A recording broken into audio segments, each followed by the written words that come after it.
Hello everyone, আসসালামু আলাইকুম। সবাই কেমন আছেন? আজকে আপনাদের সাথে চিংড়ি মাছ দিয়ে পালং শাকের রেসিপি শেয়ার করব। এই পালং শাক থেকে রুচিটা মনে হয় কোনো দিনও আমার পরিবারের যাবে না। পালং শাকগুলো বেছে আমি কেটে নিয়েছি, আর রান্না করার জন্য আমার যা যা দরকার সব কিছু আমি গুছিয়ে নিয়েছি। আমি চিংড়ি মাছ দিয়ে পালং শাক রান্না করব, আর এই জন্য কিন্তু চুলায় কড়াই বসিয়ে দিয়েছি। পেঁয়াজগুলো লাল লাল করে ভেজে নেওয়া হয়ে গিয়েছে। এখন একে একে সবগুলো মশলা আমি এখানে দিয়ে দিব। প্রথমে দিয়ে দিয়েছি লবণ, আর একটু পরিমাণ মতো পানি দিয়ে দিলাম যাতে মশলাগুলো পুড়ে না যায়। আর দিয়ে দিলাম হলুদ গুঁড়া, মরিচ গুঁড়া, আদা রসুন বাটা। নর্মালি আমরা রান্না করতে যা যা মশলা ব্যবহার করি সব কিছুই একটু একটু করে দিয়ে দিলাম। এখন ভালো করে মশলাগুলোকে কষিয়ে নিতে হবে। মশলাগুলো কষানো হয়ে গিয়েছে, এখন চিংড়ি মাছগুলো অ্যাড করে দিচ্ছি।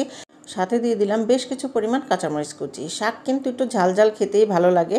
সুন্দর করে সব কিছুকে ভালো করে কষিয়ে নেওয়া হয়ে গিয়েছে। এখন এই যে শাকগুলো কুটে রেখেছিলাম সেই শাকগুলোকে অ্যাড করে দিচ্ছি।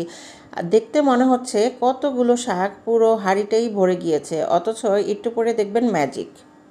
শাকগুলো ভাপে একেবারে কমে অল্প হয়ে গিয়েছে। দেখুন বন্ধুরা, আর শাক থেকে কিন্তু প্রচুর পরিমাণ পানি বের হয়েছে। এই পানিটা দিয়েই আমি এই শাকগুলো রান্না করে নেব, এক্সট্রা কোনো পানি দেব না। পালং শাক রান্না করতে কিন্তু বেশি সময় লাগে না। পালং শাক প্রায় রান্না হয়ে গিয়েছে। এই যে ভাজা জিরা গুঁড়া দিয়ে দিলাম। এখন একটু নাড়াচাড়া করে পালং শাকের তরকারিটা চুলা থেকে নামিয়ে নেব।